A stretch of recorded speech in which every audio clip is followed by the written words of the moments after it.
Engines that have pressed on lower gears will already have the gear fitted onto the crank. If your timing set has multiple marks and keyways on it, if you need to, you could click now for an explanation. If you have a thrust plate for your camshaft, don't forget to double check that it's in place, torqued, and thread locked before we do the timing set. For non-slip-on timing sets, put the larger upper gear on the cam and line up the timing marks.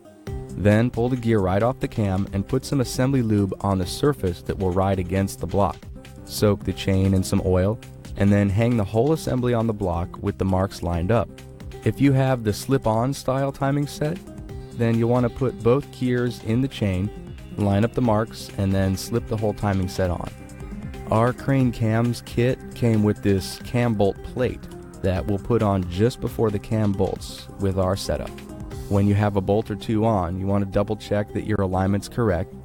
If you can't see your timing marks very well, you can paint them to make sure.